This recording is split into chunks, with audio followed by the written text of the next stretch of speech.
મારી દૃષ્ટિથી હું વર્ષોથી કમલેશભાઈ કોટેચા જે છે એમને ફોલો કરું છું અને એમના સોશિયલ મીડિયાના માધ્યમથી જોતો હોઉં છું. લોકો વચ્ચે જાય છે, લોકોના પ્રશ્નો છે એને બેબાક શબ્દોમાં એમની રીતે એ રજૂઆત કરે છે.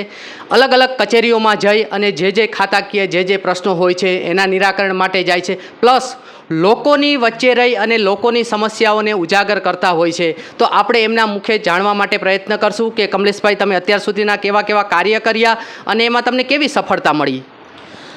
અમે કોલેજ લાઈફથી સ્ટુડન્ટ મૂવમેન્ટ ચલાવી, વિદ્યાર્થી આંદોલનો કર્યા, અનેક વિદ્યાર્થી આંદોલનમાં સફળતા મેળવી.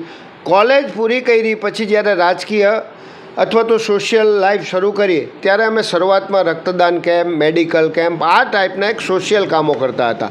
ધીમે ધીમે અમે સોશિયલ કામો કરતાં અમારી સામે લોકોના પ્રશ્નો આવવા માંડ્યા અને લોકોના પ્રશ્ન અને સમસ્યા ઉજાગર કરવાના અમે પ્રયત્ન કર્યા.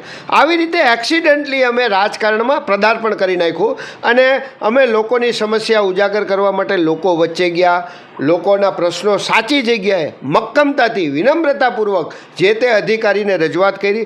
મોટા ભાગે અધિકારીઓ અમને જ્યારે અમે કોઈ દિવસ કોન્ટ્રાક્ટરના બિલ મંજૂર કરાવવા કે આ પ્રકારના કામગીરી માટે નથી ગયા એટલે અધિકારીઓને બહુ ખબર પડી ગઈ કે આ કમલેશ કોટેચા અને એમની ટીમ છે એ સુરેન્દ્રનગરમાં લોક ઉપયોગી કામ લઈને જ અમારી પાસે આવે છે. એટલે અમારી ટીમ જ્યારે અધિકારી પાસે લોક ઉપયોગી કામ લઈને જાય ત્યારે મોટા ભાગે અમારા કામમાં સફળતા મળે છે. અમે જ્યારે કોઈ પણ પ્રશ્ન ઉજાગર કરી ત્યારે સૌથી મોટો અમારી સાથેનું કમિટમેન્ટ એ છે કે અમને પ્રજા બોલાવે ત્યારે જઈ છીએ, પ્રજાની સમસ્યા ઉજાગર કરી છીએ, સમસ્યા દેખાડી છીએ, જે લોકોને સમસ્યા છે એ લોકોને દેખાડી છીએ. અમે માત્ર તાઇફા નથી કરતા અને એના કારણે આજે અમારી પ્રતિભા એક પ્રમાણિક રાજકીય આગેવાન તરીકે અમારા ગ્રુપની પ્રતિભા પણ એવી છે. એના કારણે આજે લોકોના પ્રશ્નો અમે ઉજાગર કરીએ છીએ અને એના મોટા ભાગે નિરાકરણ આવે છે. બીજી અમે કોરોના સમયે પણ લોકોની બહુ સેવા કરી છે અને પ્રથમ અને બીજા કોરોના લોકડાઉન દરમિયાન તો અમે કન્ટિન્યુ રસોડા ચાલુ કરી રાખ્યા હતા અને લોકોની ખૂબ સેવા કરી હતી.